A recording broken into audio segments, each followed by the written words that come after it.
সূরা ইউনূস। বিসমিল্লাহির রহমানির রহিম। রহমান রহিম আল্লাহর নামে। আলিফ লাম রা।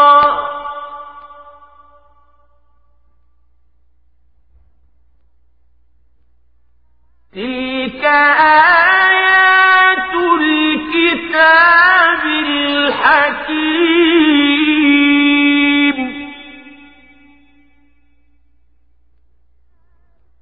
আকানা লিন-নাসি আজাবান আন আওহাইনা ইলা রাজুলিন মিনহুম আন আনযিরিন নাস ওয়া বাশশিরিল লাযীনা আমানু আন্না লাহুম কদমা সিদকিন ইনদা রাব্বিহিম।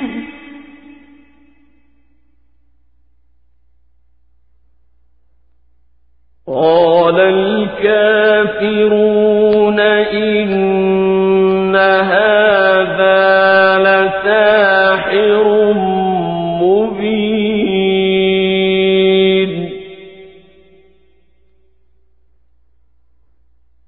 إن ربكم الله الذي خلق السماوات والأرض في 6 أيام ثم استوى على العرش يدبر الأمر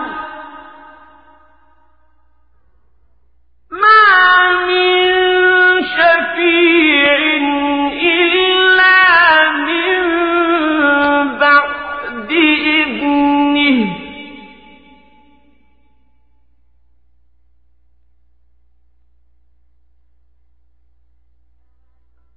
ذلكم الله ربكم فاعبدوه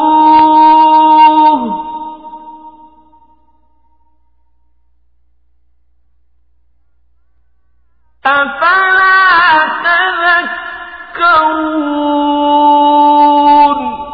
আলিফ লাম র। এগুলো হচ্ছে একটি জ্ঞান গর্ভ গ্রন্থের আয়াত।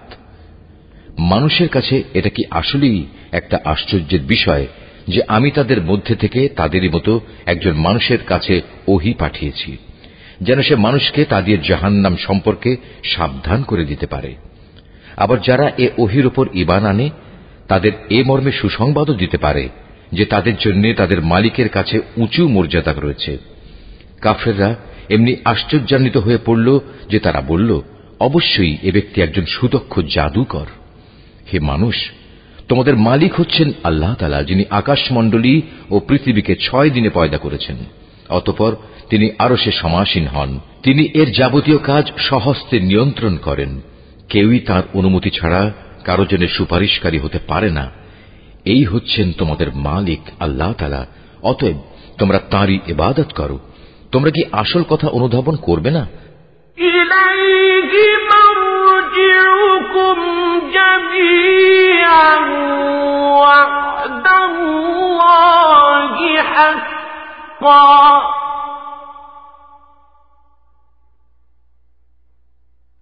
ইন্নাহু ইয়াবদাউল খালqa থুম্মা ইউঈদুহু الذين آمنوا وعملوا الصالحات بالقسط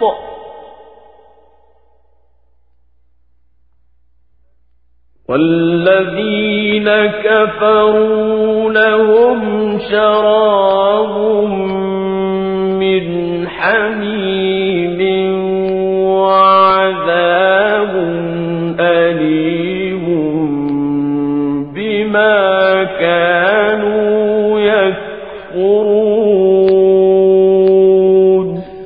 মৃত্যুর পর তোমাদের সবার ফিরে যাবার জায়গা হবে একমাত্র তাঁর কাছে। সেখানে গিয়ে তোমরা আল্লাহ তাআলা সকল প্রতিশ্রুতি সত্য পাবে। তিনি এ সৃষ্টির অস্তিত্ব দান করেন। মৃত্যুর পর তিনিই আবার তাকে তার জীবন ফিরিয়ে দেবেন, যাতে করে যারা তার উপর ঈমান আনে, ভালো কাজ করে, যথার্থ ইনসাফের সাথে তিনি তাদের কাজের বিনিময় দান করতে পারেন এবং একথাটাও পরিষ্কার করে দিতে পারেন। যারা আল্লাহ তাআলাকে অস্বীকার করে তাদের জন্য উত্তপ্ত পানীয় ও কঠিন শাস্তি রয়েছে, কেননা তারা পরকালের এ শাস্তি অস্বীকার করত। হুয়াল্লাযী জাআলা الشمس ضياءً والقمر نورا وقدره منازل لتعلموا عدد السنين والحساب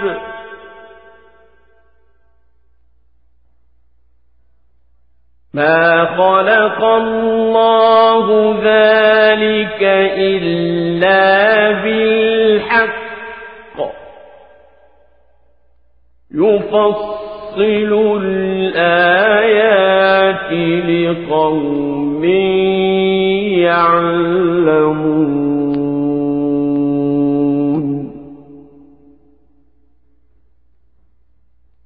إن في اختلاف الليل والنهار وما خلق الله في السماوات والأرض لآيات لقوم يتقون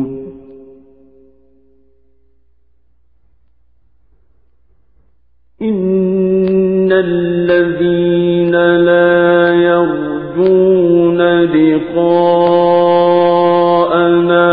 ورضوا بالحياة الدنيا واطمأنوا بها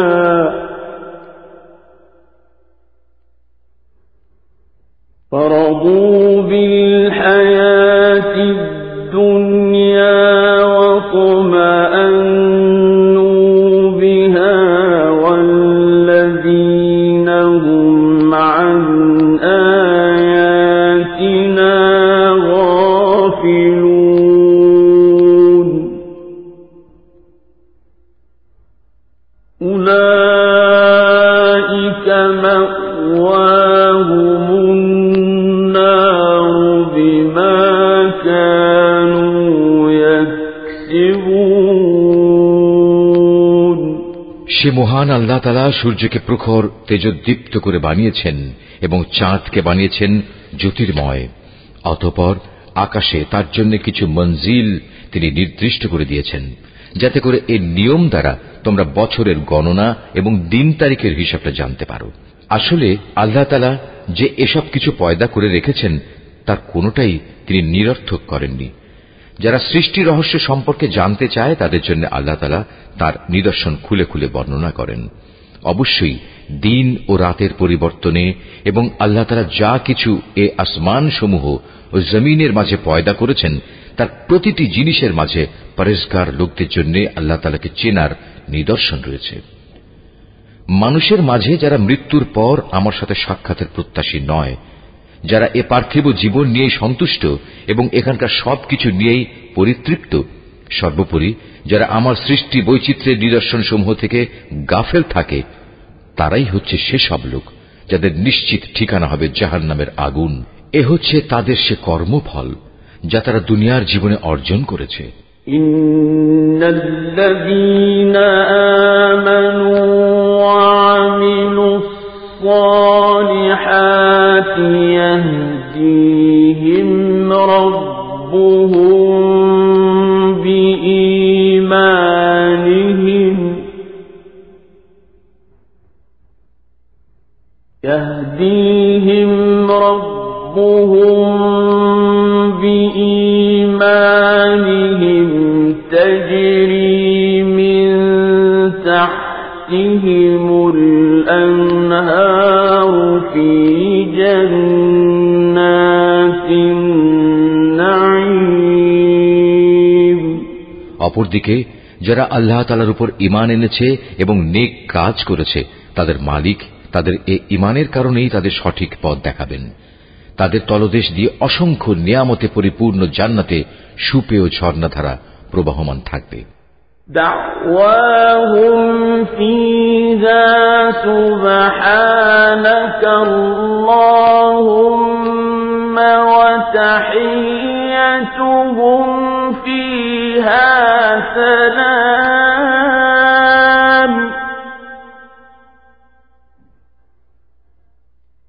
وآخر دعواهم أن الحمد لله رب العالمين. ولو يعجل الله للناس الشر استعجالهم بالخير لقضي إليهم أجلهم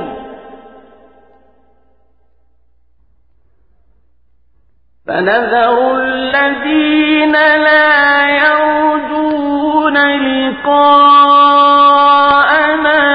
في طغيانهم يعمهون.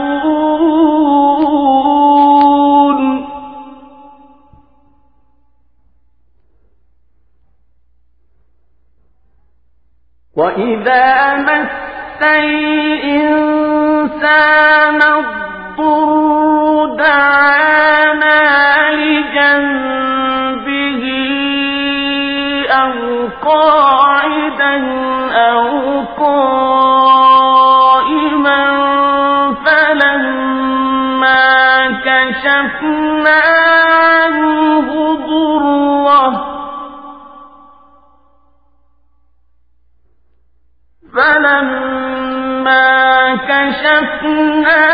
عنه ضره مر كأن لم يدعنا إلى ضر مسه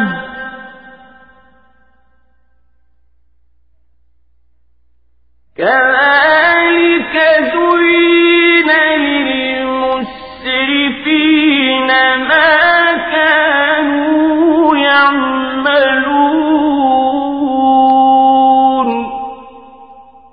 ولقد أهلكنا القرون من قبلكم لما ظلموا وجاءتهم رسلهم بالبينات وما كانوا ليؤمنوا كذلك نجزي القوم المجرمين.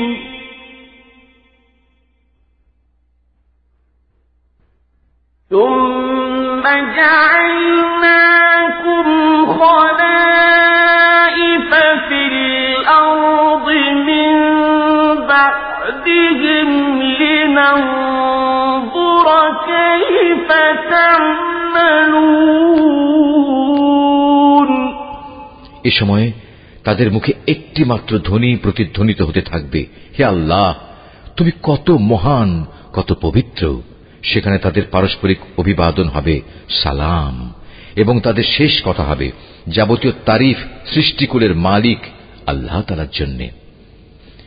ভেবে দেখো, আল্লাহ তাআলা যদি মানুষের জন্য তাদের অন্যায় কাজকর্মের শাস্তি দিতে গিয়ে অকল্যাণকে ত্বরান্বিত করতেন, যেভাবে মানুষ নিজেদের কল্যাণ ত্বরান্বিত করতে চায়, তাহলে তাদের অবকাশ দেওয়ার এ সুযোগ কবেই শেষ হয়ে যেত। কিন্তু আল্লাহ তাআলা তাদের ঢিল দিয়ে রেখেছেন। অতঃপর যারা আমার সাথে সাক্ষাতের আশা করে না, আমি তাদের নাফরমানির জন্য তাদের উদ্ভ্রান্তের মতো ঘুরে বেড়াতে দেই। মানুষকে যখন কোনো দুঃখ দৈন্য স্পর্শ করে, তখন সে বসে শুয়ে দাঁড়িয়ে সর্বাবস্থায় আমাকেই ডাকে।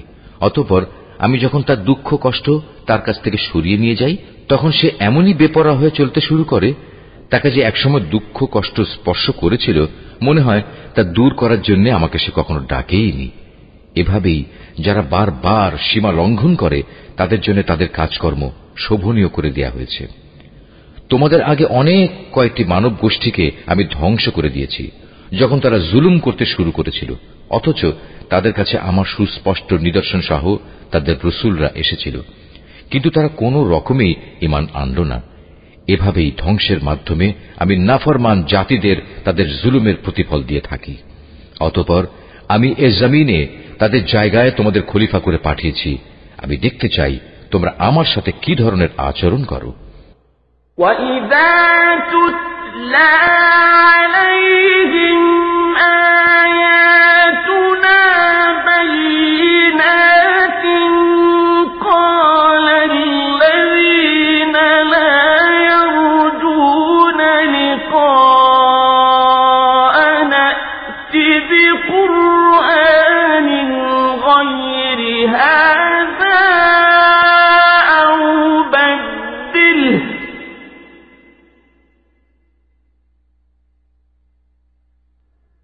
قُلْ مَا يَكُونُ لِي أَنْ أُبَدِّلَهُ مِنْ تِلْقَاءِ نَفْسِي إِنْ أَتَّبِعُ إِلَّا مَا يُوحَى إِلَيَّ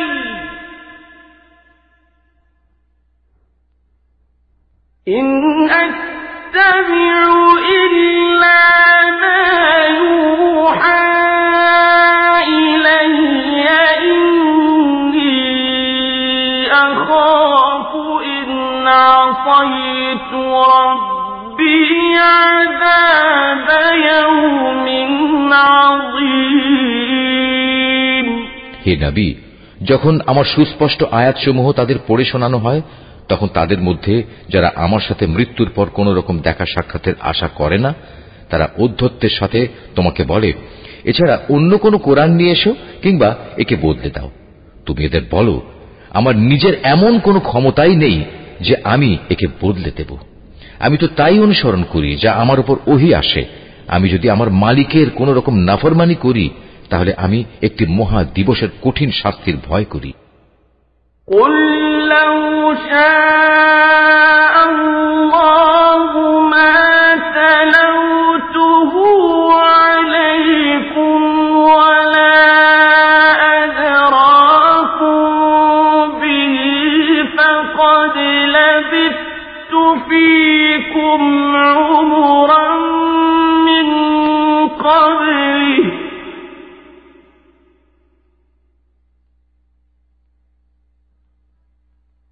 أَفَلَا تَعْقِلُونَ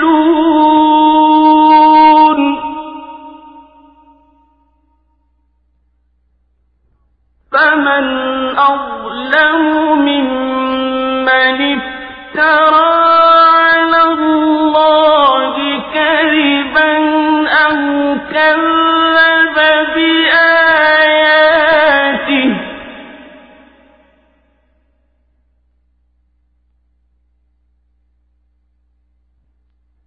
إِنَّهُ لَا يُفْلِحُ الْمُجْرِمُونَ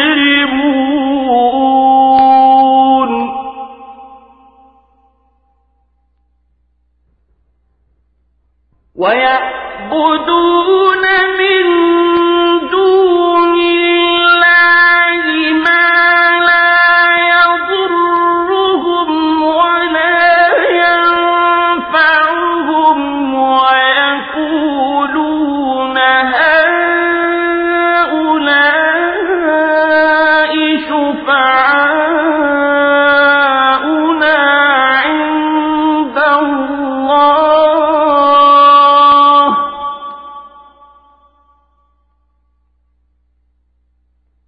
قُلْ أَتُنَبِّئُونَ اللَّهَ بِمَا لَا يَعْلَمُ فِي السَّمَاوَاتِ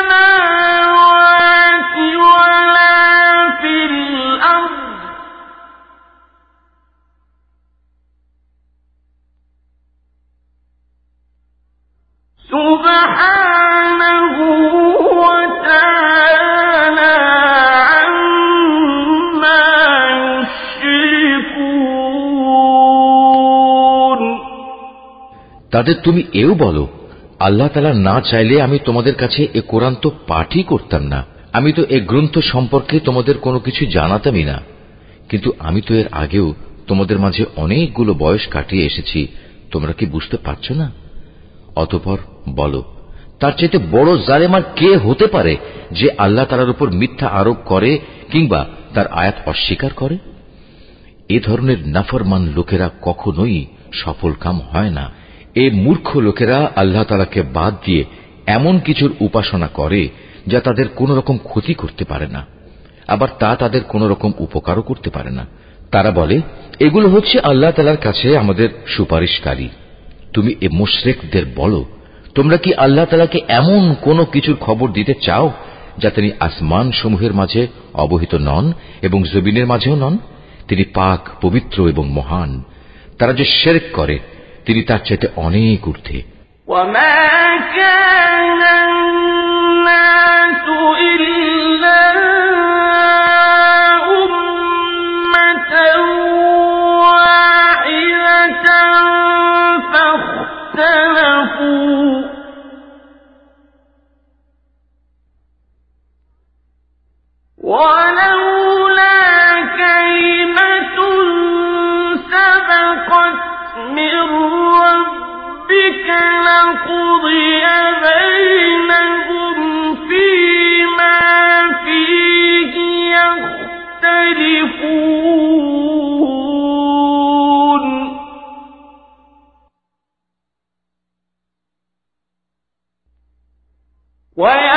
ويقولون لولا أنزل عليه آية من ربه فقل إنما الغيب لله فانتظروا إني معكم من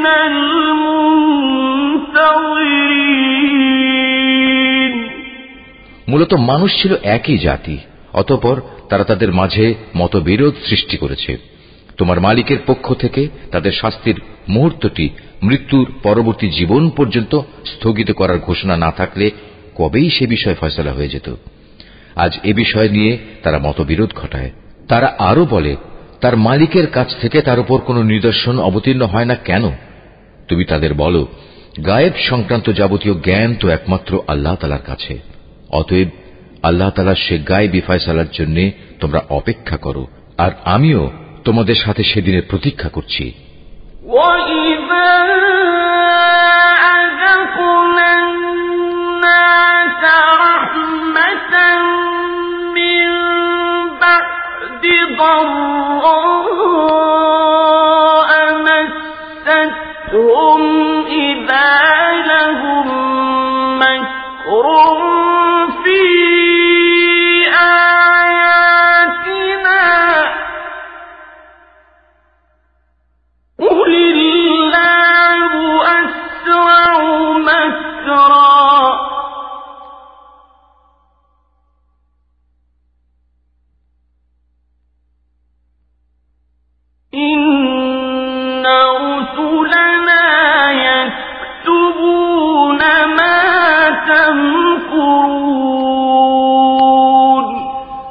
মানুষকে দুঃখ মুসিবত স্পর্শ করার পর যখন আমি তাদের কিছুটা করুণার স্বাদ ভোগ করাই, তখন সাথে সাথেই তারা আমার রহমতের নিদর্শন সমূহের সাথে চালাকি শুরু করে দেয়।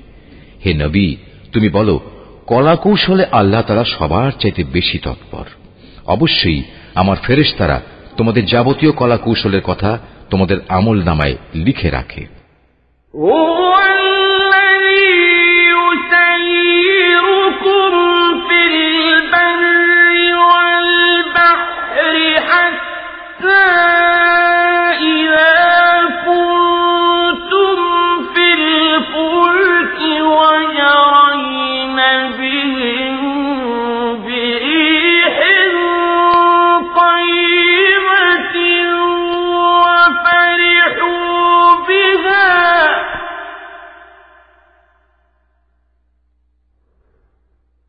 وفرحوا بها جاءتها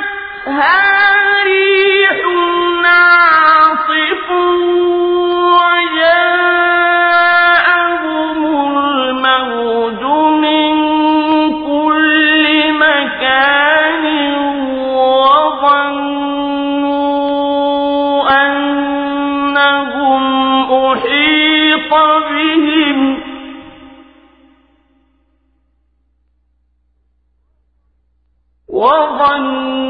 وظنوا أنهم أحيط بهم دعوا الله مخلصين له الدين لئن أنجيتنا من هذه لنكونن من الشاكرين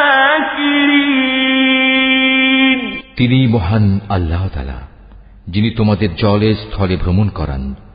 এমনকি তোমরা যখন নৌকায় আরোহণ করো এবং এ নৌকাগুলো যখন তাদের নিয়ে অনুকূল আবহাওয়ায় চলতে থাকে, তখন নৌকার আরোহীরা এতে ভীষণ আনন্দিত হয়। হঠাৎ এক সময় এই নৌকাগুলো ঝড়বাহী বাতাসের কবলে পড়ে এবং চারদিক থেকে তাদের উপর ঢেউ আসতে থাকে এবং তারা মনে করে এবার সত্যি এ বাতাস ও ঢেউ দ্বারা তারা পরিবেষ্টিত হয়ে গেছে। তেমন তারা একান্ত নিষ্ঠাবান বান্দা হয়ে আল্লাহ তাআলাকে এই বলে ডাকতে শুরু করে, হে আল্লাহ, যদি তুমি আমাদের এ মহা দুর্যোগ থেকে বাঁচিয়ে দাও তাহলে আমরা তোমার শুকরগুজার বান্দাদের অন্তর্ভুক্ত হয়ে যাব।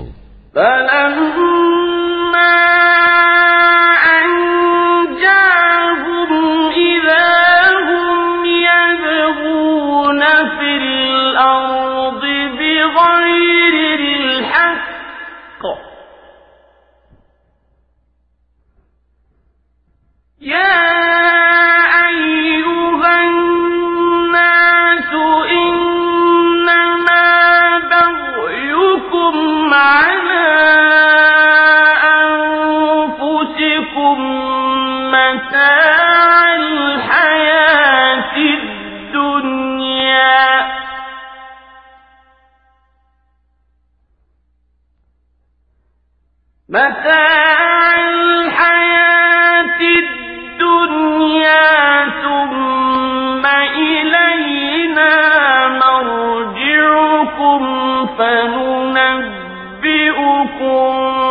بما كنتم تعملون। অতঃপর সত্যি সত্যি যখন তিনি তাদের এই বিপর্যয় থেকে বাঁচিয়ে দেন, তখন তারা ওয়াদার কথা ভুলে সাথে সাথেই অন্যায়ভাবে জমিনে নাফরমানি শুরু করে দেয়। হে মানুষ, তোমরা শুনে রাখো, তোমাদের নাফরমানি তোমাদের নিজেদের জন্যই ক্ষতিকারক হবে। মূলত এ হচ্ছে দুনিয়ার সহায় সম্পদ। অতঃপর তোমাদের আমার কাছেই ফিরে আসতে হবে, তখন আমি তোমাদের বলে দেব দুনিয়ার জীবনে তোমরা কে কি করতে। ইন্নামা মাসালুল হায়াতিদ দুনিয়া কামাইন আনজালনাহু মিনাস সামাই ফাখতালাতা বিহি নাবাতুল আরদি মিম্মা ইয়াকুলুন নাসু ওয়াল আনআম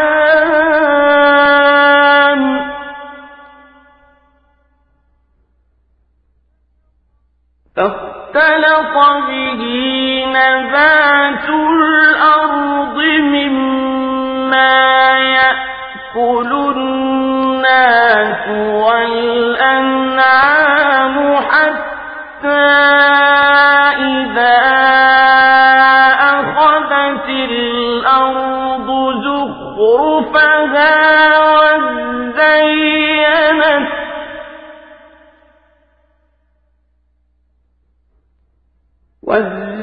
وزينت وظن أهلها أنهم قادرون عليها أتاها أمرنا ليلا أو نهارا فجعلناها حصيدا كأن لم تغن بالأمس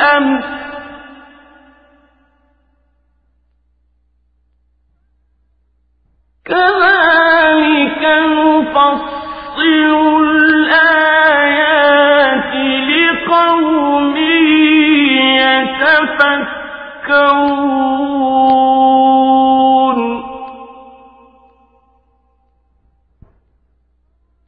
والله يدعو إلى دار السلام ويهدي من يشاء إلى صراط مستقيم للذين أحسنوا الحسنى وزيادة ولا يرهق وجوههم قتر ولا ذلة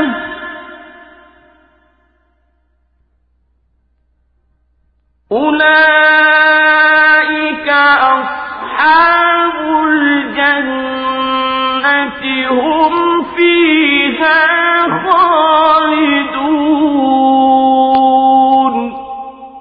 এ পার্থিব জীবনের উদাহরণ হচ্ছে যেমন আমি আকাশ থেকে পানি বর্ষণ করলাম যা দ্বারা অতঃপর জমিনের গাছপালা ঘন সন্নিবিষ্ট হয়ে উদ্গত হল, যা থেকে মানুষ ও জন্তু জানোয়াররা তাদের আহার সংগ্রহ করল।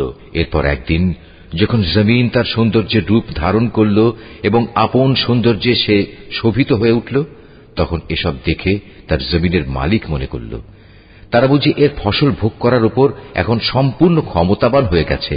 এ সময় হঠাৎ করে রাতে কিংবা দিনে আমার আযাবের ফয়সালা তাদের উপর আপতিত হল, ফলে আমি তাদের এমন ভাবে নির্মূল করে দিলাম যেন গতকাল পর্যন্ত এখানে তার কোনো অস্তিত্বই ছিল না। এভাবেই আমি আমার আয়াতসমূহ সেসব জাতির জন্য খুলে খুলে বর্ণনা করি যারা এ সম্পর্কে চিন্তা ভাবনা করে। হে মানুষ, তোমরা এই পার্থিব জীবনের ধোঁকায় পড়ে আছো, অথচ আল্লাহ তাআলা তোমাদের চিরস্থায়ী এক শান্তির নিবাসের দিকে ডাকছেন। তিনি যাকে ইচ্ছা করেন তাকে সহজ সরল পথে পরিচালিত করেন। যারা ভালো কাজ করেছে যাবতীয় কল্যাণ তো থাকবে তাদের জন্যই এবং থাকবে তার চাইতেও বেশি। সেদিন তাদের চেহারা কোনো কালিমা ও হীনতা দ্বারা আচ্ছন্ন থাকবে না। তারাই হবে জান্নাতের অধিবাসী, তারা সেখানে থাকবে চিরদিন। والذين كسبوا السيئات جزاء سيئة بمثلها وترهقهم ذلة ما لهم من الله من عاصم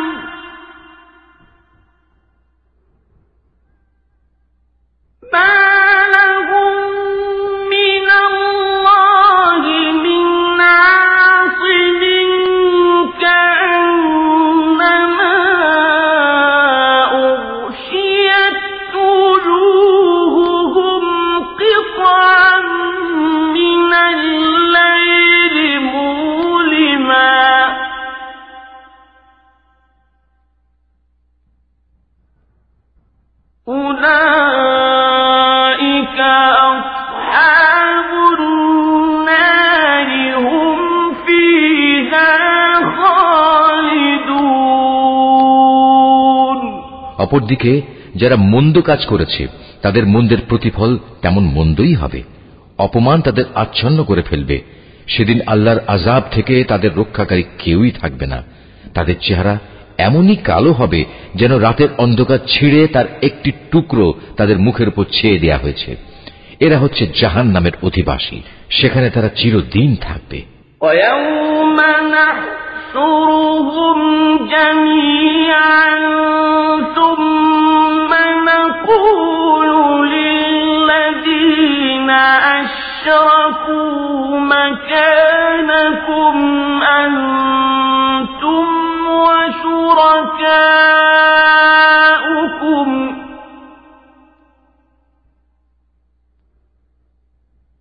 فزيلنا بينهم وقال شركاؤهم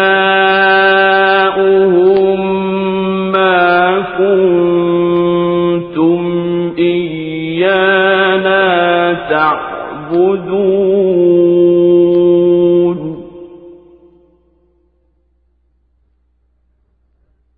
فكفى بالله شهيدا بيننا وبينكم إن كنا عن عبادتكم لغافلين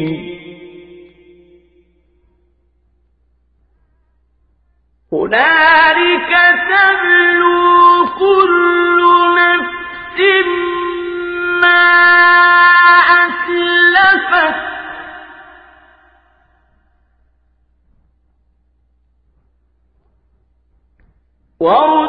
وردوا إلى الله مولاهم الحق وضل عنهم ما كانوا يفترون হে নবী, তুমি তাদের সেদিনের ব্যাপারে সাবধান করো যেদিন আমি তাদের সবাইকে আমার সামনে একত্রিত করব। অতঃপর যারা আমার সাথে শরীক করেছে তাদের আমি বলবো, তোমরা এবং যাদের তোমরা শরীক করেছ স্ব স্থানে অবস্থান করো। এরপর আমি তাদের এক দলকে আরেক দল থেকে আলাদা করে দেব এবং যাদের তারা শরীক করেছিল তারা বলবে, না, তোমরা তো কখনো আমাদের উপাসনা করতে না। আজ আল্লাহ তাআলাই আমাদের এবং তোমাদের মাঝে সাক্ষ্য প্রদানকারী হিসেবে যথেষ্ট হবেন। আমরা তোমাদের উপাসনার ব্যাপারে আসলেই গাফেল ছিলাম।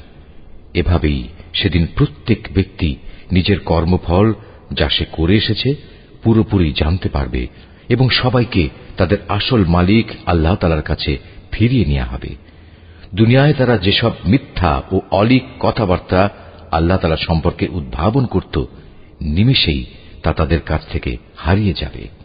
قُلْ مَن يَرْزُقُكُم مِّنَ السَّمَاءِ وَالْأَرْضِ أَمَّن يَمْلِكُ السَّمْعَ وَالْأَبْصَارَ وَمَن يُخْرِجُ الْحَيَّ مِنَ الْمَيِّتِ وَيُخْرِجُ الْمَيِّتَ مِنَ الْحَيِّ وَمَن يُدَبِّرُ الْأَمْرَ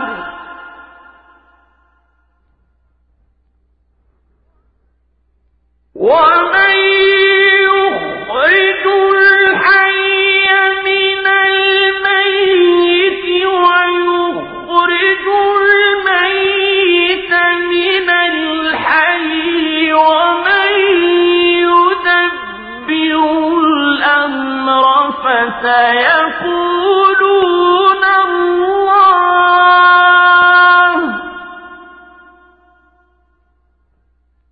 فَقُلْ أَفَلَا تَتَّقُونَ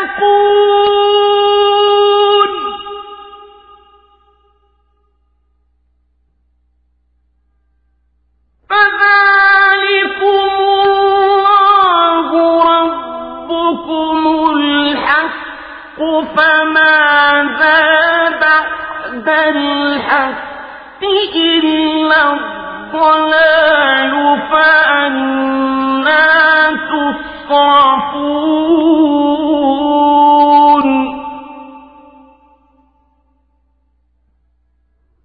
كَذَلِكَ حَقَّتْ كَلِمَةُ رَبِّكَ عَلَى الَّذِينَ فَسَقُوا أَنَّهُمْ لَا يُؤْمِنُونَ হে নবী, তুমি বলো, সে কে যে তোমাদের আসমান ও জমিন থেকে জীবিকা সরবরাহ করে? অথবা তোমাদের শোনা ও দেখার ক্ষমতা কার কর্তৃত্বাধীন? কে আছে এমন যে জীবিতকে মৃত থেকে আবার মৃতকে জীবিত থেকে বের করে আনে? কে আছে এমন যে এসব কিছুর পরিকল্পনা প্রণয়ন করে? তাদের এসব প্রশ্ন করলে তারা সাথে সাথেই বলে উঠবে, হ্যাঁ, অবশ্যই আল্লাহ। তুমি তাদের বলো, যদি তাই হয় তাহলে সত্য অস্বীকার করার পরিণামকে কি তোমরা ভয় করবে না? তিনি আল্লাহ তাআলা, তিনি তোমাদের আসল মালিক। সত্য আসার পর তাকে না মানা গুমরাহি নয়তো আর কি? সুতরাং তাকে বাদ দিয়ে বলো, তোমরা কোন দিকে ধাবিত হচ্ছ? এভাবেই যারা নাফরমানি করেছে তাদের উপর তোমার মালিকের সে কথাই সত্য বলে প্রমাণিত হল যে এরা কখনো ঈমান আনবে না।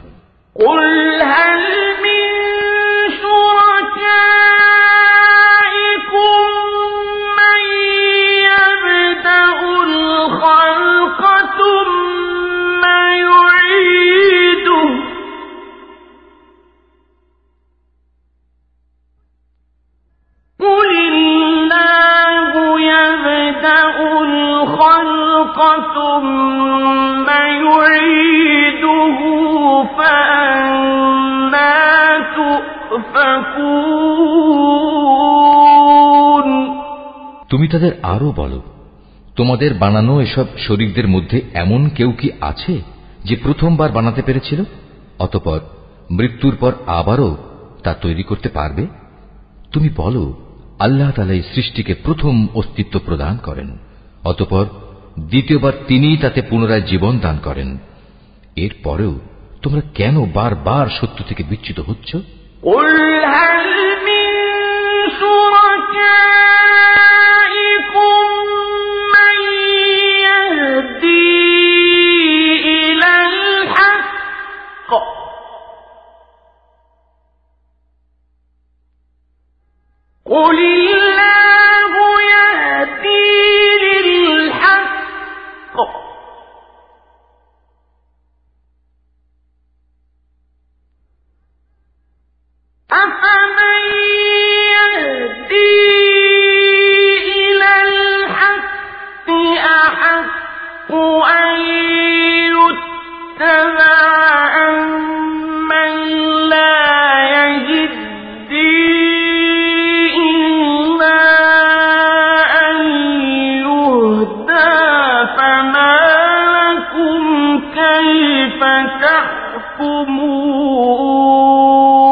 أم يقولون افتراه قل فأتوا بسورة مثله وادعوا من استطعتم من دون الله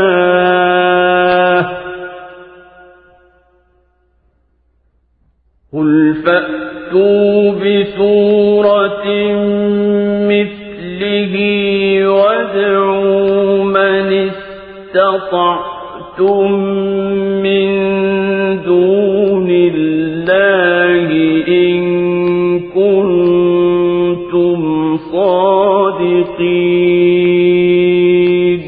তাদের আরো বলো, তোমাদের বানানো শরীকদের মধ্যে এমন কে আছে যে মানুষকে সঠিক পথ দেখাতে পারে? তুমি বলো, হ্যাঁ, আল্লাহ তাআলাই সঠিক পথ দেখাতে পারেন। যিনি সঠিক পথ দেখান তিনি অনুসরণের বেশি যোগ্য না সে ব্যক্তি যে নিজেই কোনো পথের সন্ধান পায় না যতক্ষণ না তাকে সে পথের সন্ধান দেয়া হয়? তোমাদের এ কি হল? কেমন ধরনের ফয়সালা করো তোমরা? তাদের অধিকাংশ ব্যক্তি নিজেদের আন্দাজ অনুমানের অনুসরণ করে, আর সত্যের পরিবর্তে আন্দাজ অনুমান তো কোনো কাজে আসে না। আল্লাহ তাআলা অবশ্যই ওদের কর্মকাণ্ড সম্পর্কে পূর্ণাঙ্গ ওয়াকিবহাল রয়েছেন।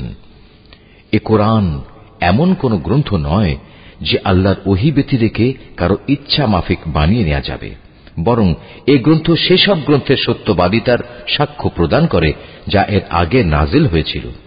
এতে কোনো সন্দেহ নেই, এটা হচ্ছে সৃষ্টিকুলের মালিক আল্লাহ তাআলার সত্য বিধানসমূহের বিশদ ব্যাখ্যা। তারা কি একথা বলে, এ ব্যক্তি মুহাম্মদ এই গ্রন্থটি রচনা করে নিয়েছে?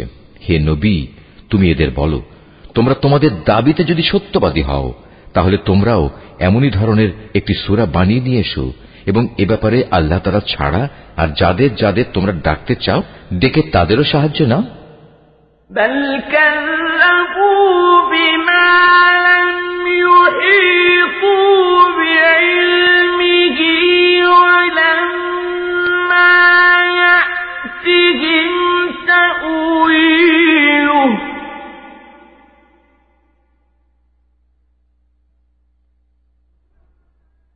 كذلك كذب الذين من قبلهم فانظر كيف كان عاقبة الظالمين। আসল কথা হচ্ছে, যে বিষয়ে তারা তাদের জ্ঞান দিয়ে আয়ত্ত করতে পারল না, কিংবা মানবীয় জ্ঞান বিজ্ঞানের সীমাবদ্ধতার কারণে যার ব্যাখ্যা এখনো তাদের পর্যন্ত পৌঁছয়নি, তারা তাই অস্বীকার করে বসল। তাদের পূর্ববর্তী মানুষরাও এভাবে অস্বীকার করেছিল। আজ দেখো এ অস্বীকারী জালেমদের পরিণাম কি হয়েছে। ومنهم من يؤمن به ومنهم من لا يؤمن به وربك أعلم بالمفسدين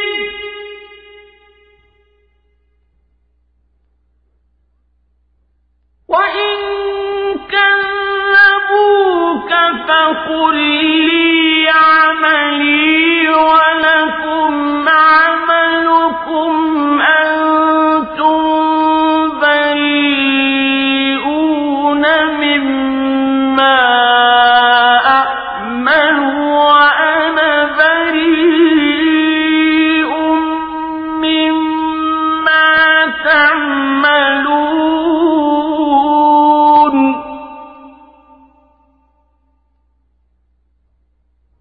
ومنهم من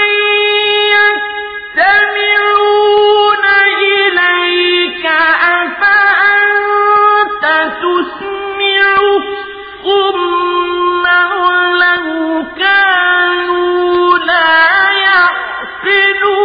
يعقلون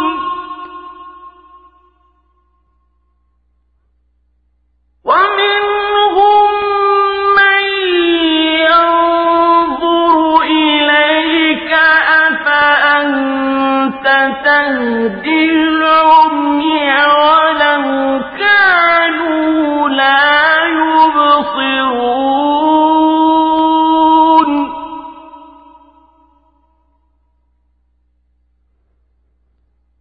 إن الله لا يظلم الناس شيئا ولكن الناس أنفسهم يظلمون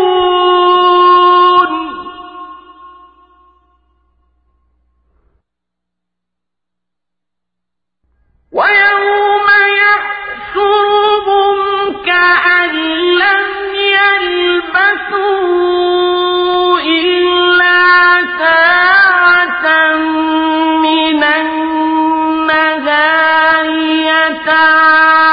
يتعارفون بينهم قد خسر الذين كذبوا بلقاء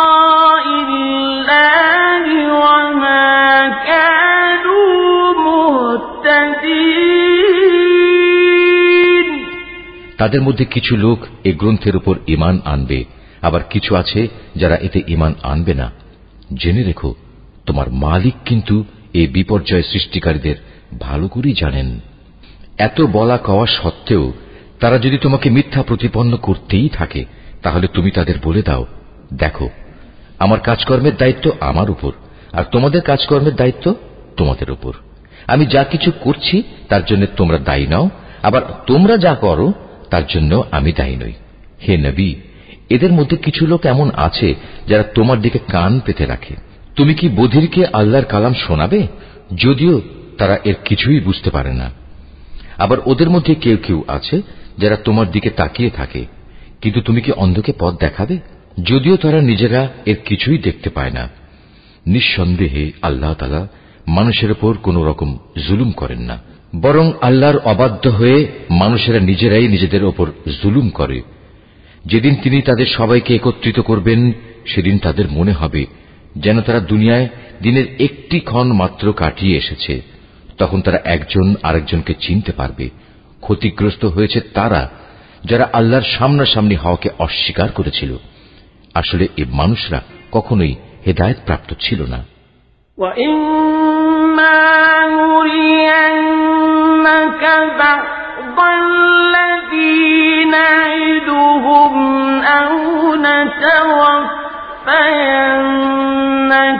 فإلينا مرجعهم ثم الله شهيد على ما يفعلون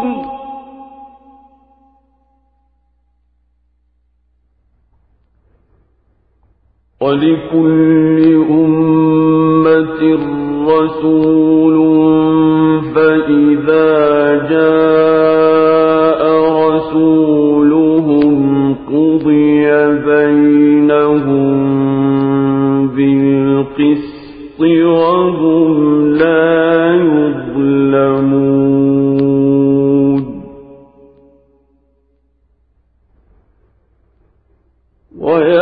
ويقولون متى هذا الوعد إن كنتم صادقين আমি ওদের কাছে যে বিষয়ের ওয়াদা করেছি তারা কিছু কিছু বিষয় যদি আমি তোমাকে দেখিয়ে দেই, অথবা এর আগেই যদি আমি তোমাকে দুনিয়া থেকে উঠিয়ে নেই, এই উভয় অবস্থায় তাদের আমার কাছে ফিরে আসতে হবে। অতঃপর এরা যা কিছু দুনিয়ায় করত তার উপর আল্লাহ তাআলাই একক সাক্ষী হবেন। প্রত্যেক উম্মতের জন্যই একজন রসুল আছে। অতঃপর যখনই তাদের কাছে তাদের রসুল এসে যায়, তখন তাদের সাথে আল্লাহ তাআলার সিদ্ধান্ত করার কাজটি ইনসাফের সাথে সম্পন্ন হয়ে যায়। তাদের উপর কখনো জুলুম করা হবে না। এরা ঔদ্ধত্য দেখিয়ে বলে, হে মুসলমানরা, তোমরা যদি সত্যবাদী হও তাহলে বলো, কবে তোমাদের সে আযাবের ওয়াদা ফলবে? قل لا أملك لنفسي ضرا ولا نفعا إلا ما شاء الله قل لا أملك لنفسي ضرا ولا نفعا إلا ما شاء الله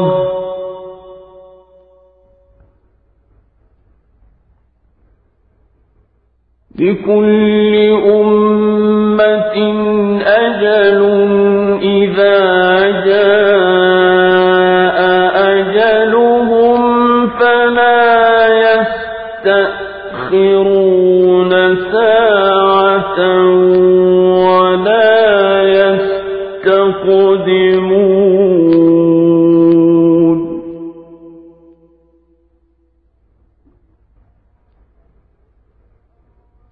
قل أرأيتم إن أتاكم عذابه بياتا أو نهارا ماذا يستعجل منه المجرمون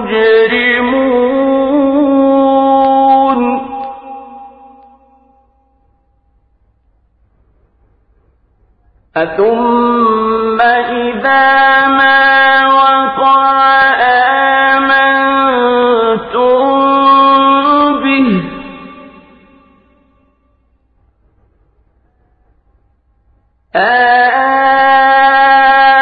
الآن وقد كنتم به تستعجلون তুমি বলো, এটা বলা আমার বিষয় নয়। আল্লাহ তাআলা যা চান তা ব্যতি রেখে আমি তো আমার নিজস্ব ভালো মন্দের অধিকারও রাখি না। আসল কথা হচ্ছে, প্রত্যেক জাতির জন্য আযাব ও ধ্বংসের একটি দিনক্ষণ নির্দিষ্ট করা আছে। তাদের সে ক্ষণটি যখন আসবে তখন তাদের ব্যাপারে এক মুহূর্ত কাল সময়ও দেরি করা হবে না, এবং তাদের দিনক্ষণ আগেও নিয়ে আসা হবে না। তুমি এদের আরো বলো, তোমরা কি ভেবে দেখেছ, যদি তোমাদের উপর আল্লাহর আযাব রাতে কিংবা দিনের বেলা এসে পতিত হয়, তাহলে আর কোন বিষয় নিয়ে নাফরমান লোকেরা তাড়াহুড়ো করবে বলো? অতঃপর যখন সত্যিই একদিন এই বিষয়টি ঘটবে, তখন কি তোমরা এটা বিশ্বাস করবে? তোমাদের বলা হবে, হ্যাঁ, এখন তো আযাব এসেই গেল, অথচ তোমরা এর জন্যই তাড়াহুড়ো করছিলে।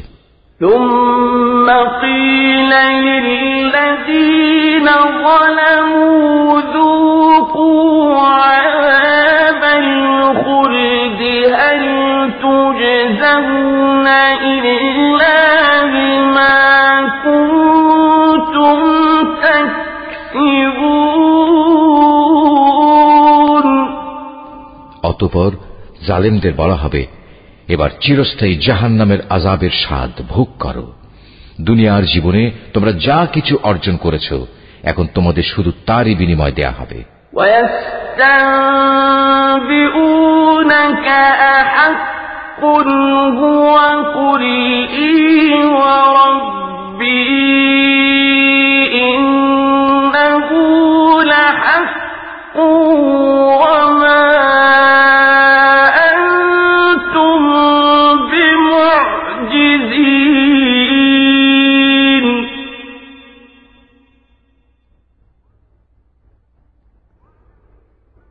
وَلَوْ أَنَّ لِكُلِّ نَفْسٍ ظَلَمَتْ مَا فِي الْأَرْضِ لَافْتَدَتْ بِهِ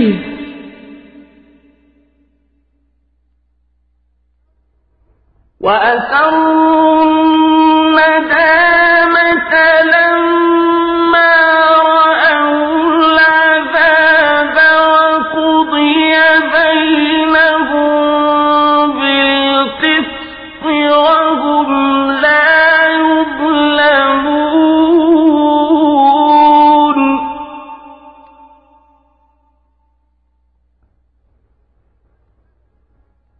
أَلَا إِنَّ لِلَّهِ مَا فِي السَّمَاوَاتِ وَالْأَرْضِ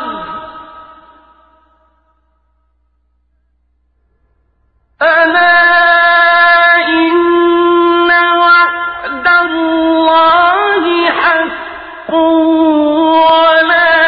وَلَكِنَّ أَكْثَرَهُمْ لَا يَعْلَمُونَ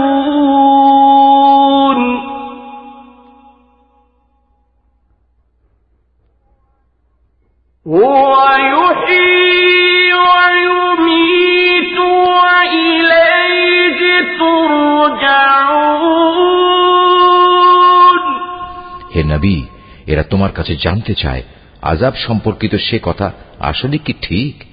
বলো, হ্যাঁ, আমার মালিকের শপথ, এটা অমোঘ সত্য। জেনে রেখো, প্রতিশোধ নেয়ার ব্যাপারে তোমরা কোনোদিনই তাকে অক্ষম করে দিতে পারবে না। যদি প্রতিটি জালেম ব্যক্তির কাছে সেদিন জমিনের সমুদায় সম্পদ এসে জমা হয়, তাহলে সে তার সবকিছু মুক্তিপণ হিসাবে ব্যয় করে আযাব থেকে বাঁচার চেষ্টা করবে। যখন এই জালেম মানুষরা জাহান্নামের আযাব দেখবে, তখন তার মনে মনে ভারী অনুতাপ করবে, কিন্তু তখন তা কোনোই কাজে আসবে না। সম্পূর্ণ ইনসাফের সাথেই তাদের বিচার মীমাংসা সম্পন্ন হবে এবং তাদের উপর বিন্দু মাত্র জুলুমও করা হবে না। মনে রেখো, আসমান সমূহ ও জমিনে যা কিছু আছে তা সব আল্লাহ তাআলার জন্যই। আল্লাহ তাআলা সব কয়টি ওয়াদাই সত্য, কিন্তু অধিকাংশ লোকই তা জানে না। তিনি জীবন দান করেন, তিনি মৃত্যু ঘটান, এবং মৃত্যুর পর তোমাদের সবাইকে তাঁর কাছেই ফিরে যেতে হবে।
হে মানুষ, তোমাদের কাছে তোমাদের মালিকের পক্ষ থেকে নসিহত বিশিষ্ট কিতাব এসেছে।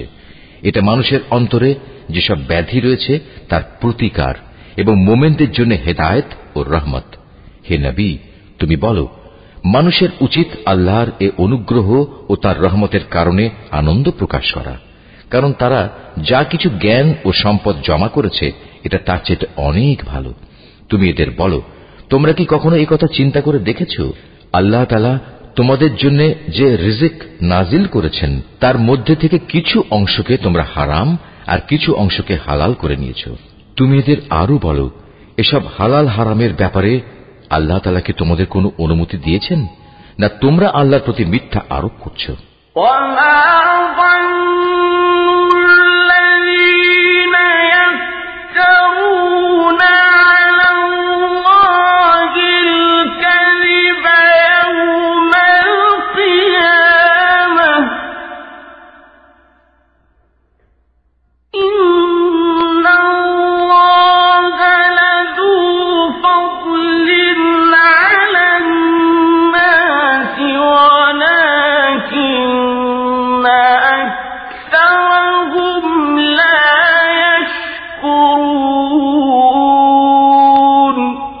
যারা আল্লাহর উপর মিথ্যা আরোপ করে তাদের শেষ বিচারের দিন সম্পর্কে ধারণা কি এই, এটা কখনো আসবেই না?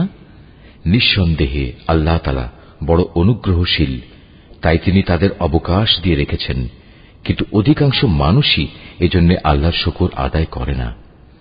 وما تكون في شأن وما تتلو منه من قرآن ولا تعملون من عمل إلا كنا عليكم شهودا إذ تفيضون فيه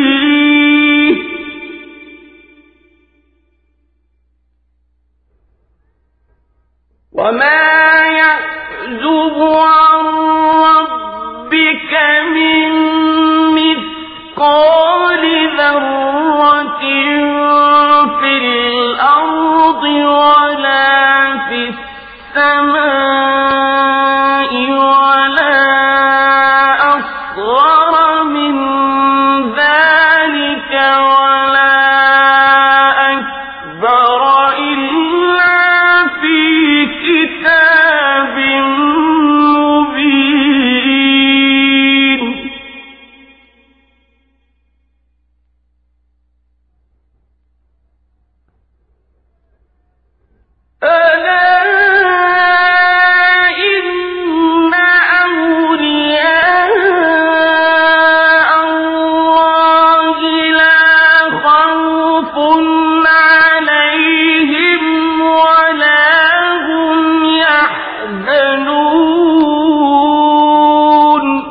হে নবী, তুমি যে কাজেই থাকো না কেন এবং সে কাজ সম্পর্কে কোরআন থেকে যা কিছু তেলাওয়াত করো না কেন তা আমি জানি।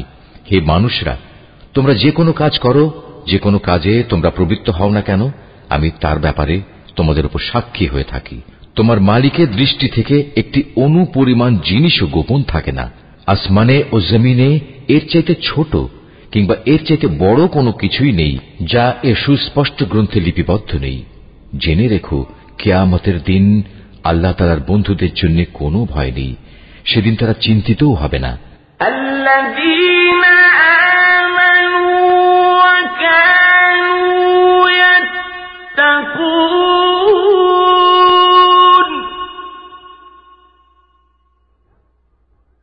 لهم البشرى في الحياة الدنيا وفي الآخرة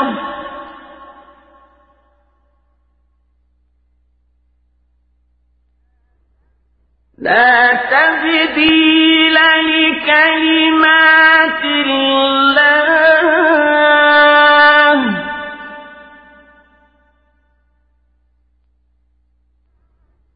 ذلك هو الفوز العظيم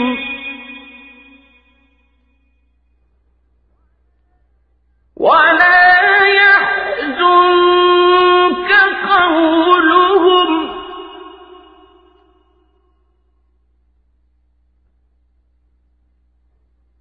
إن العزة لله جميعا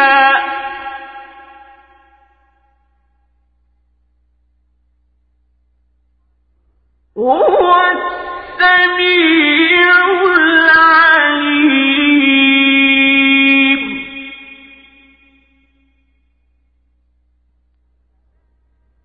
ألا إن لله من في السماوات ومن في الأرض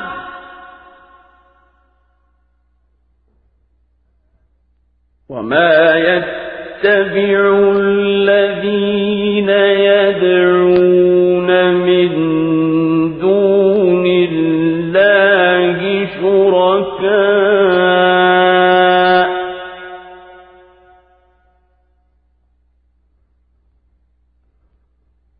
إن يتبعون إلا الظن وإن هم إلا يخرصون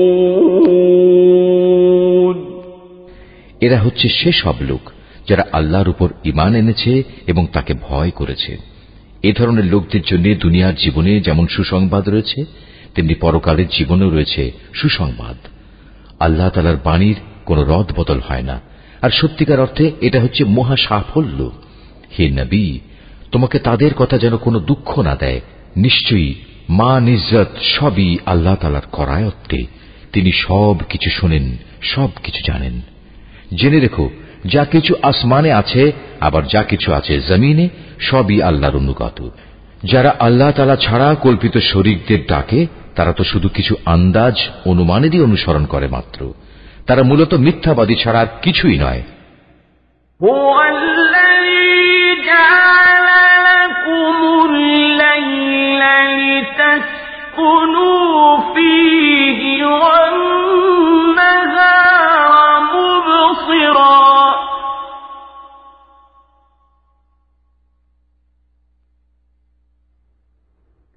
إن في ذلك لآيات لقوم يسمعون হে মানুষ, তিনি মহান আল্লাহ, যিনি তোমাদের জন্য রাত বানিয়েছেন যাতে করে তোমরা তাতে বিশ্রাম গ্রহণ করতে পারো, আর দিনকে বানিয়েছেন আলোকোজ্জ্বল। অবশ্যই এতে আল্লাহ তাআলার মহত্বের অনেক নিদর্শন রয়েছে সে সম্প্রদায়ের জন্য যারা নিষ্ঠার সাথে শোনে। قالوا اتخذ الله ولدا سبحانه هو الغني له ما في السماوات وما في الأرض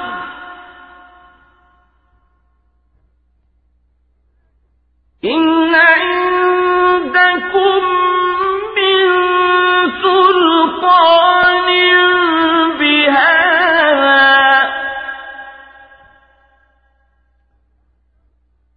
أتقولون على الله ما لا تعلمون তারা বলে আল্লাহ তাআলা নিজের একটি ছেলে বানিয়ে রেখেছেন, অথচ আল্লাহ তাআলা মহাপবিত্র। তিনি স্বয়ং সম্পূর্ণ, অভাবমুক্ত। আকাশমণ্ডলী ও পৃথিবীতে যা কিছু আছে সবই তাঁর। তোমাদের কাছে এ দাবির পক্ষে কোনো দলিল প্রমাণও নেই। তোমরা কি আল্লাহ তাআলা সম্পর্কে এমন সব কথা বলে বেড়াচ্ছ যে বিষয়ে তোমরা কিছুই জানো না? قُلْ إِنَّ الَّذِينَ يَفْتَرُونَ عَلَى اللَّهِ الْكَذِبَ لَا يُفْلِحُونَ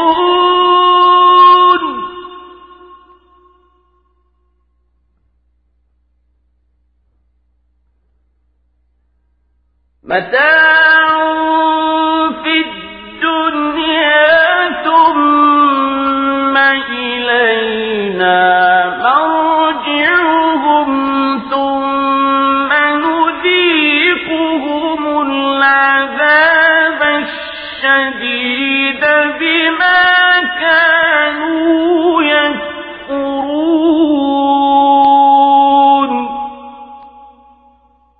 وَاتْلُ عَلَيْهِمْ نَبَأَ نُوحٍ إِذْ قَالَ لِقَوْمِهِ يَا قَوْمِ إِنْ كَانَ كَبُرَ عَلَيْكُمْ مَقَامِي وَتَذْكِيرِي بِآيَاتِ اللَّهِ فَعَلَى اللَّهِ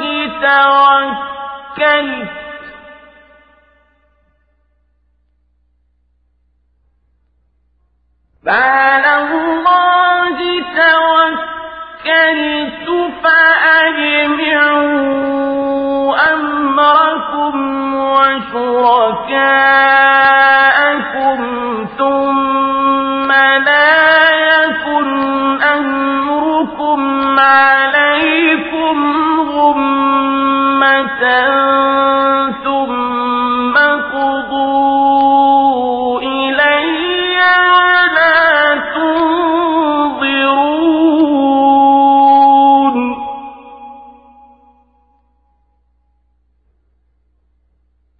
فإن توليتم فما سألتكم من أجر إن أجري إلا على الله وأمرت أن أكون من المسلمين হে নবী, তুমি বলো, যারা আল্লাহ তাআলার উপর মিথ্যা আরোপ করে তারা কখনোই সফলকাম হবে না। এই মিথ্যাচার হচ্ছে পার্থিব জীবনের একটা সম্পদ। পরিশেষে তাদের আমার কাছেই ফিরে আসতে হবে। অতঃপর আমি তাদের কুফরি করার জন্য এক কঠোর আযাবের স্বাদ গ্রহণ করাবো। হে নবী, ওদের কাছে তুমি নূহের কাহিনী শোনাও, যখন সে তার জাতিকে বলেছিল, হে আমার জাতি, যদি তোমাদের উপর আমার অবস্থিতি ও আল্লাহর আয়াতসমূহ দ্বারা আমার উপদেশ প্রদান খুব দুঃসহ মনে হয়, তবে শুনে রাখো, আমি সম্পূর্ণরূপে আল্লাহর উপর ভরসা করি।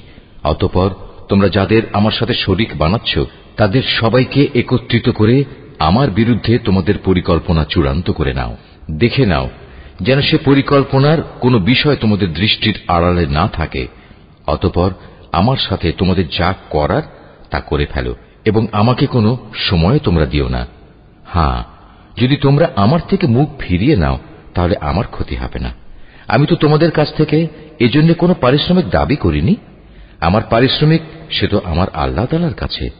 তার পক্ষ থেকেই আমাকে আদেশ দেওয়া হয়েছে আমি যেন তার অনুগত বান্দাদের অন্তর্ভুক্ত হয়ে যাই।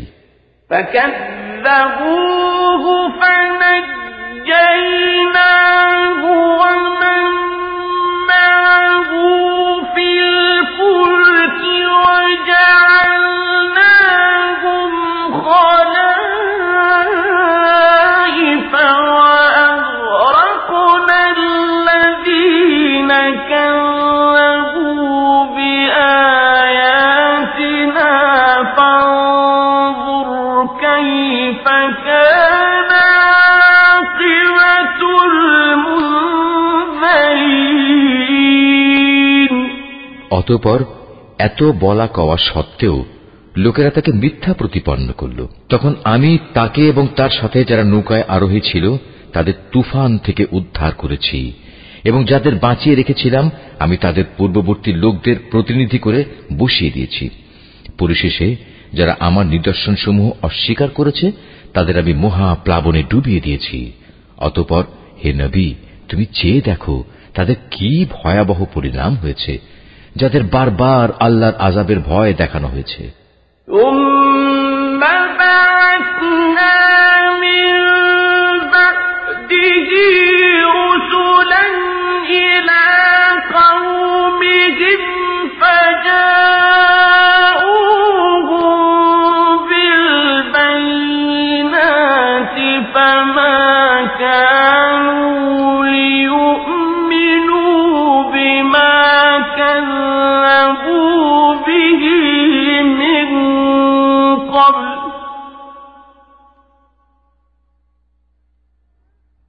كذلك نطبع على قلوب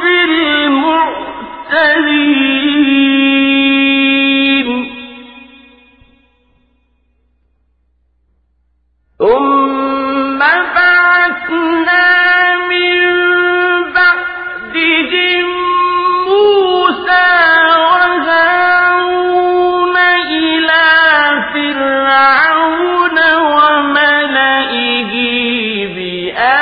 بآياتنا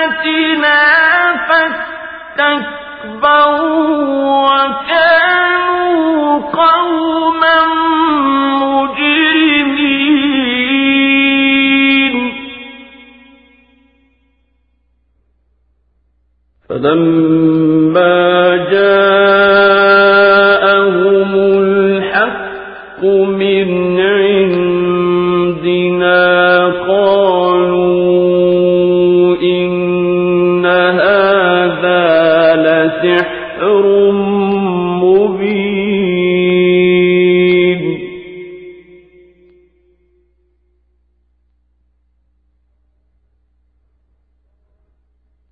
قال موسى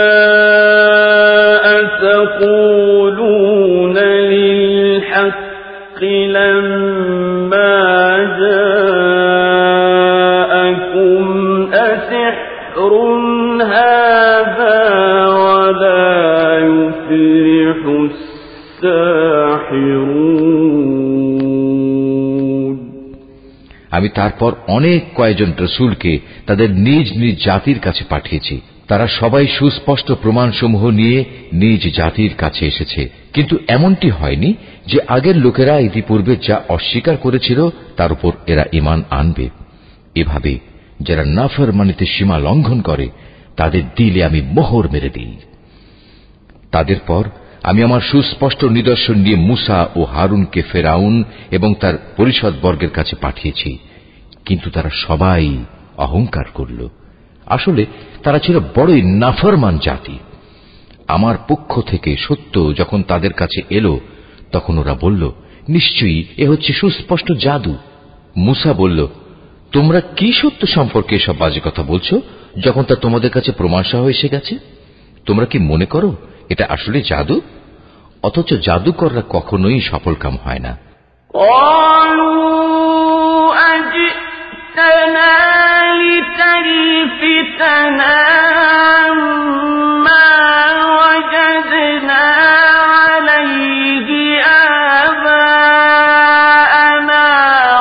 تكون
তারা বলল, তোমরা কি এ উদ্দেশ্যে আমাদের কাছে এসেছো যে যা কিছুর উপর আমরা আমাদের বাপ দাদাদের পেয়েছি তা থেকে তোমরা আমাদের বিচ্যুত করে দেবে এবং আমাদের এ ভূখণ্ডে তোমাদের দু ভাইয়ের প্রতিপত্তি প্রতিষ্ঠিত হয়ে যাবে? না, তা কিছুতেই হবে না। আমরা তোমাদের দুজনের উপর কখনো ঈমান আনব না। এবার ফেরাউন নিজের দলবলকে বলল, তোমরা আমার কাছে রাজ্যের সব সুদক্ষ জাদুকরদের নিয়ে এসো। অতঃপর ফেরাউনের নির্দেশে জাদুকররা যখন এসে হাজির হল, তখন মূসা তাদের লক্ষ্য করে বলল, তোমাদের যা নিক্ষেপ করার তা তোমরা নিক্ষেপ করো।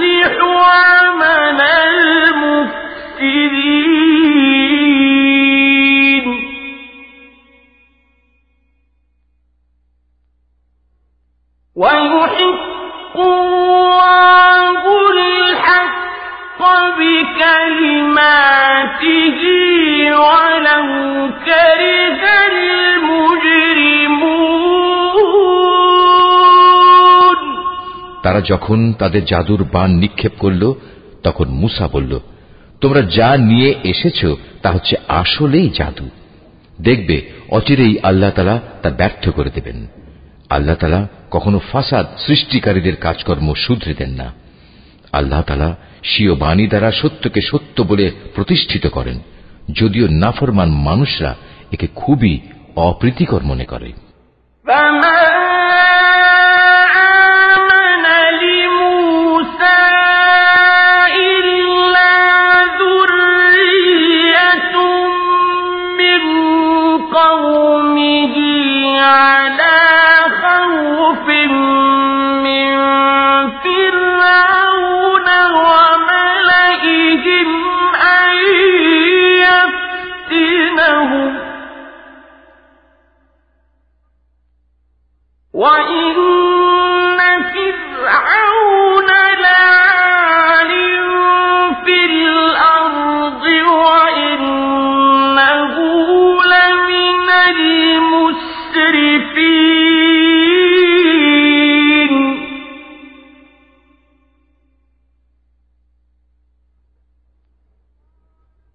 وقال موسى يا قوم إن كنتم آمنتم بالله فعليه توكلوا إن كنتم مسلمين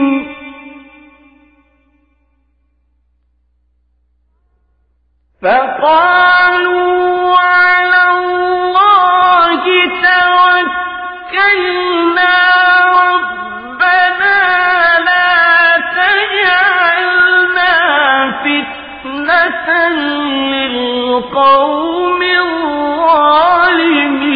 الظالمين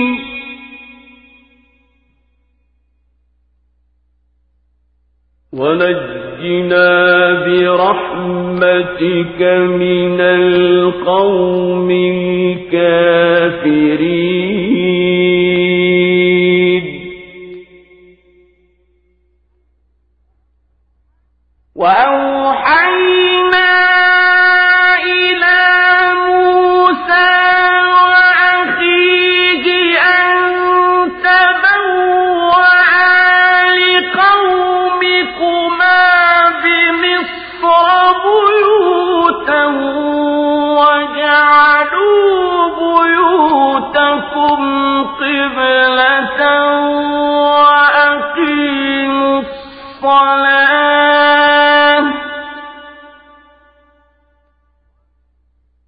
وبشر المؤمنين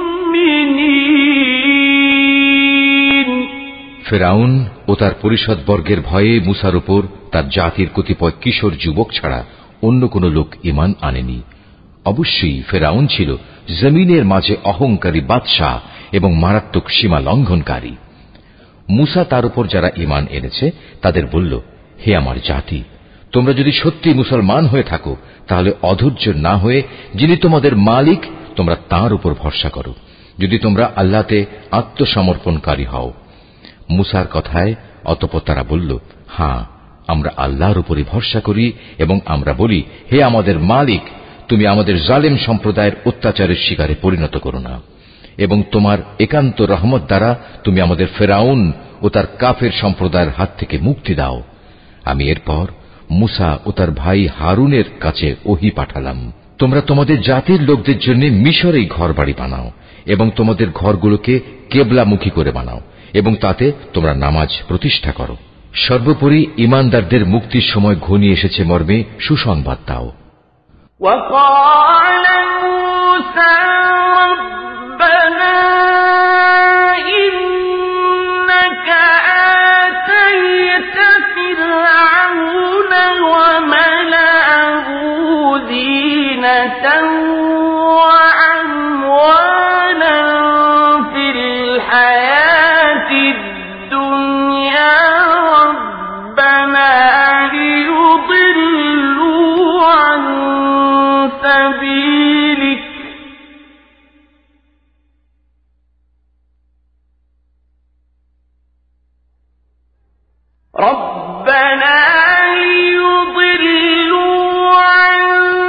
سبيلك ربنا اطمس على أموالهم واشدد على قلوبهم فلا يؤمنوا حتى يروا العذاب الأليم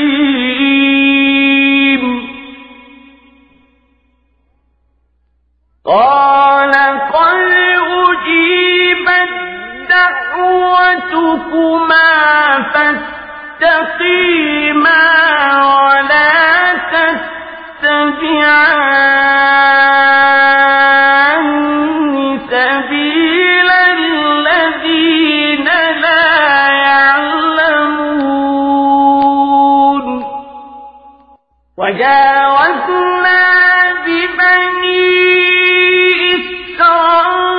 إسرائيل البحر فأتبعهم فرعون وجنوده بغيا وعدوا حتى إذا أدركه الغرق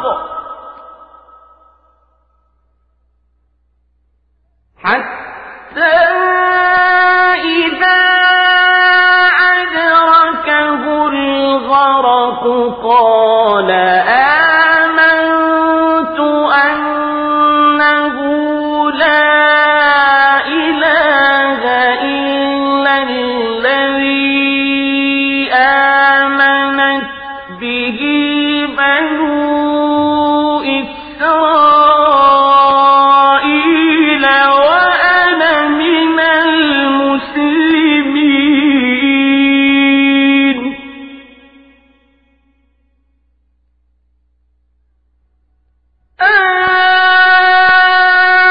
الآن وقد عصيت قبل وكنت من المفسدين فاليوم ننجيك ببدنك لتكون لمن خلفك آية وإن كثيرا من الناس عن آياتنا لغافلون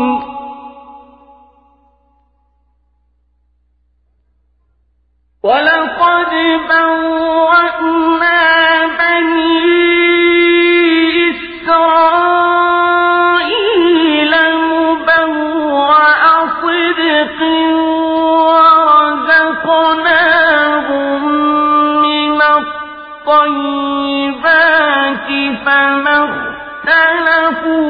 حتى جاءهم العلم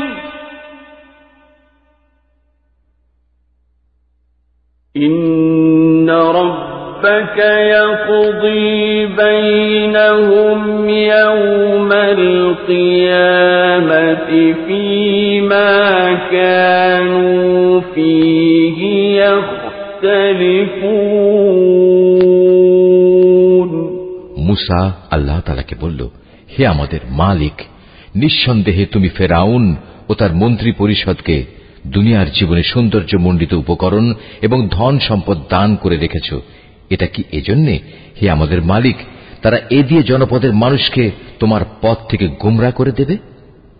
হে আমাদের মালিক, তাদের সমুদায় ধন সম্পদ বিনষ্ট করে দাও, তাদের অন্তরসমূহকে আরো শক্ত করে দাও।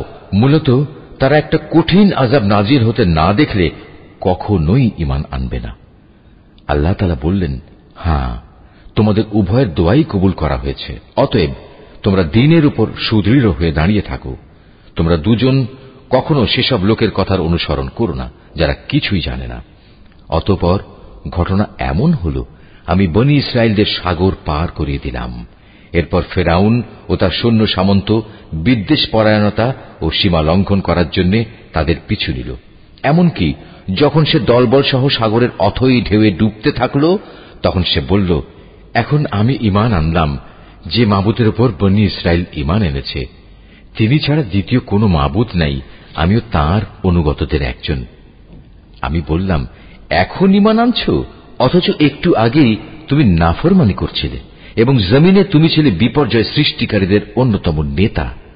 আজ তো আমি তোমাকে, অর্থাৎ তোমার লাশকেই বাঁচিয়ে রাখব, যাতে করে তুমি তোমার লাশ পরবর্তী প্রজন্মের জন্য একটা বড় আকারের নিদর্শন হয়ে থাকতে পারো।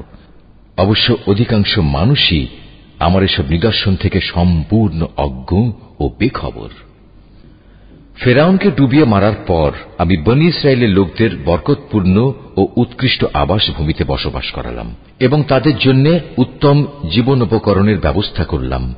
অতঃপর তারা নিজেদের মধ্যে মতবিরোধ শুরু করে দিল।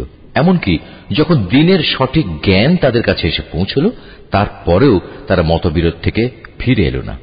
অবশ্যই তোমার মালিক কিয়ামতের দিন তাদের সেসব বিষয়ের ফয়সালা করে দেবেন যা নিয়ে তারা নিজেদের মাঝে বিভেদ করত।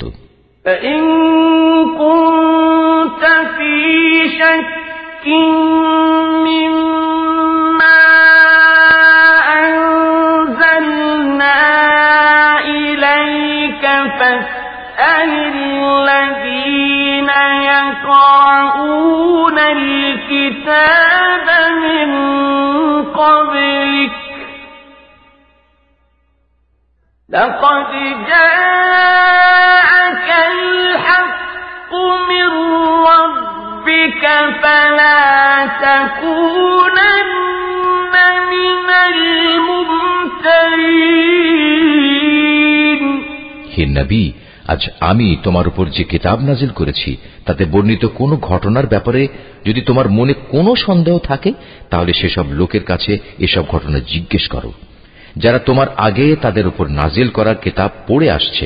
অবশ্যই তোমার কাছে তোমার মালিকের কাছ থেকে সত্য এসেছে, তাই তুমি কখনো সন্দেহবাদীদের দলে শামিল হয়ো না।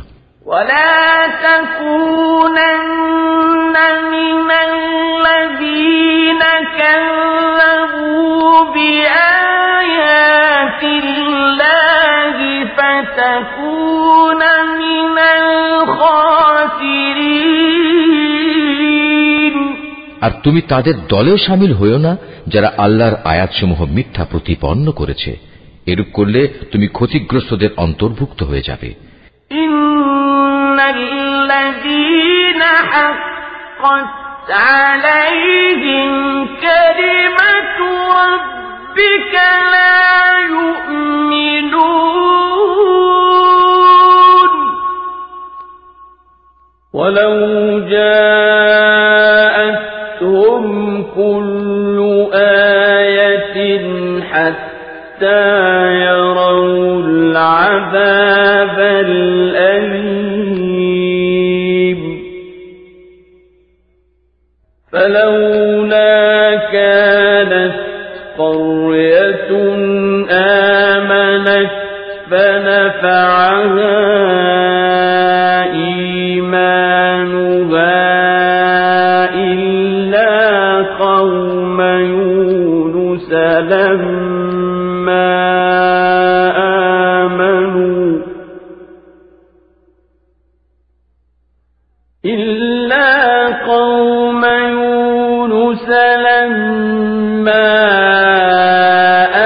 آمنوا كشفنا عنهم عذاب الخزي في الحياة الدنيا ومتعناهم إلى حين ولو شاء ربك لآمن من في الأرض كلهم جميعا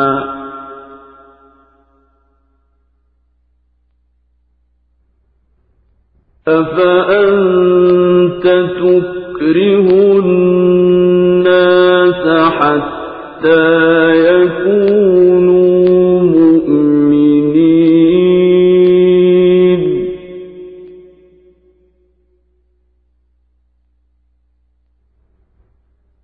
وما كان لنفس أن تؤمن إلا بإذن الله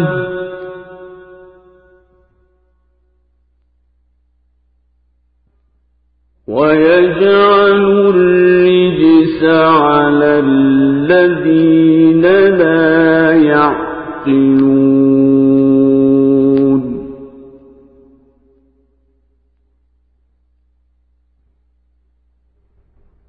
قل انظروا ماذا في السماوات والأرض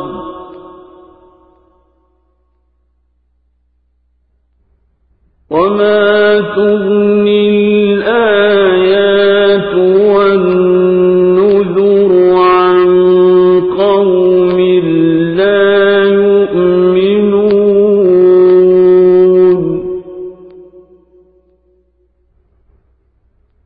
فهل ينتظرون إلا مثل أيام الذين خلوا من قبلهم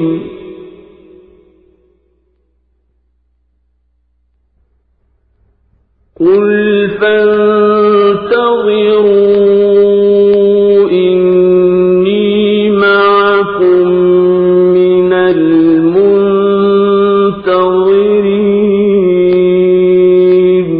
হে নবী, অবশ্যই তাদের ব্যাপারে তোমার মালিকের কথা সত্য প্রমাণিত হয়ে গেছে যে তারা কখনো ঈমান আনবে না।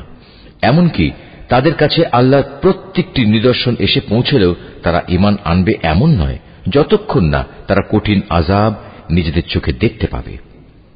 ইউনুস নবীর সম্প্রদায় ব্যতীত অন্য কোন জনপদ এমন ছিল না যারা এভাবে আযাব দেখে ঈমান এনেছে এবং তাদের এ ঈমান তাদের কোনো উপকার করতে পেরেছে।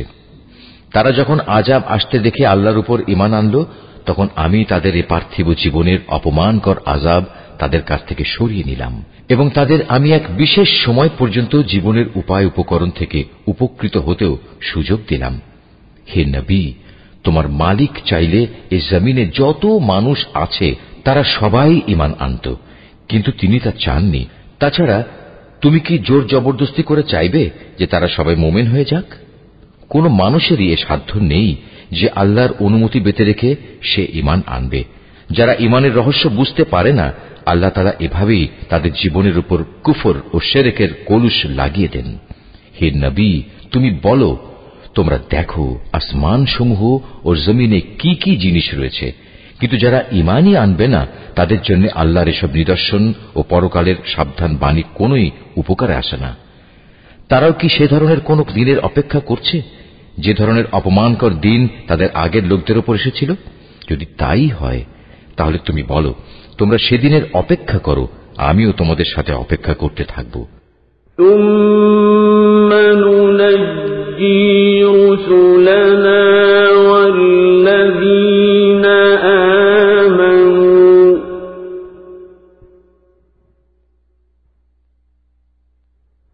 كذلك حقا علينا ننجي المؤمنين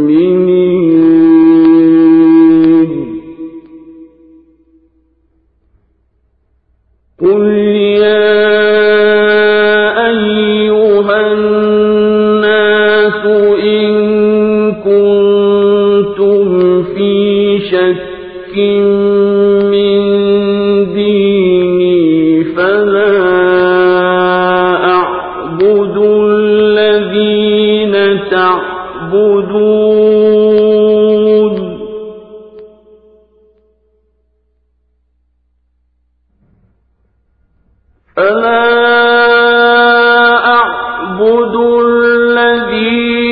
تعبدون من دون الله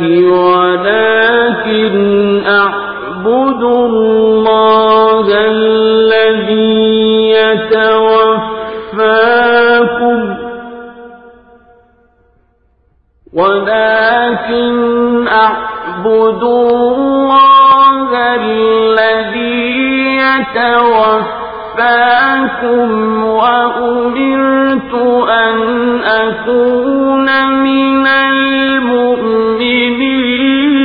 المؤمنين وأن أقم وجهك للدين حنيفا ولا تكونن من المشركين ولا تدع من دون الله ما لا ينفعك ولا يضرك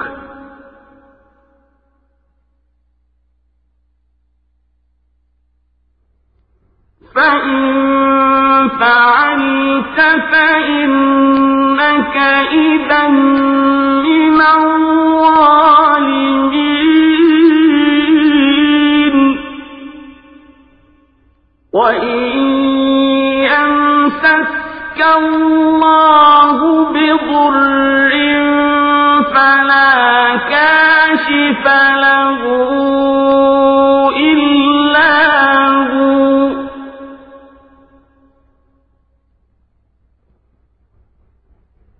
وإن يردك بخير فلا راد لفضله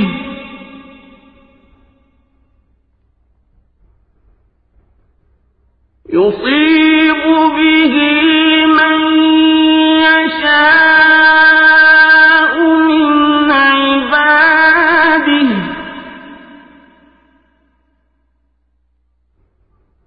وهو الغفور الرحيم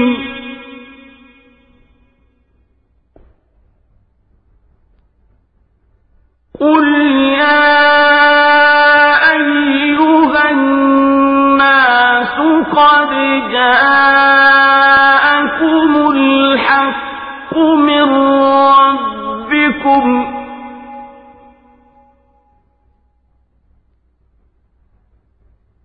فمن اهتدى فإنما يهتدي لنفسه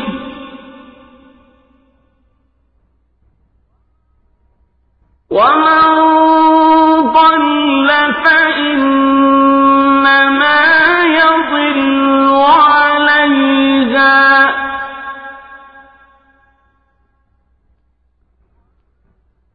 وما أنا عليكم بوكيل অতঃপর যখন আযাবের সময় আসে তখন আমি আমার রাসূলদের সেই আযাব থেকে বাঁচিয়ে দেই এবং তাদেরও বাঁচিয়ে দেই যারা ঈমান আনে। এভাবেই আমি আমার উপর এটা কর্তব্য করে নিয়েছি যে আমি মুমিনদের আযাব থেকে উদ্ধার করি।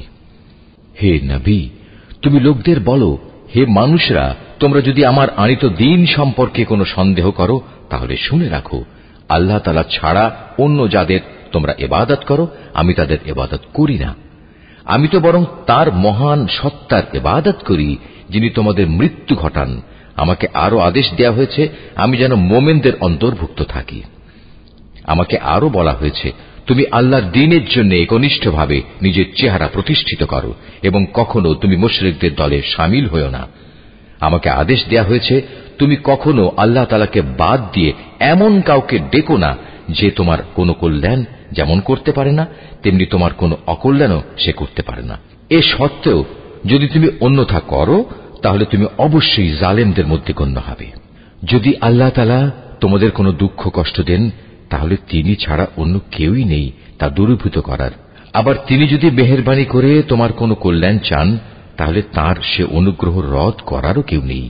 তিনি তার বান্দাদের যাকে চান তাকেই কল্যাণ পৌঁছান। আল্লাহ তাআলা বড়ই ক্ষমাশীল ও পরম দয়ালু।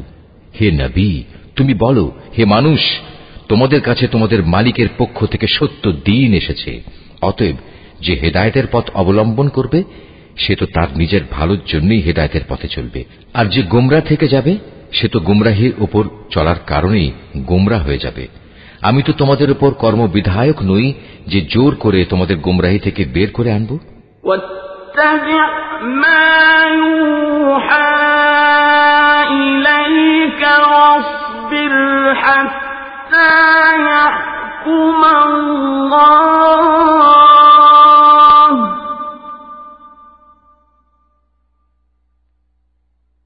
وهو خير الحاكمين।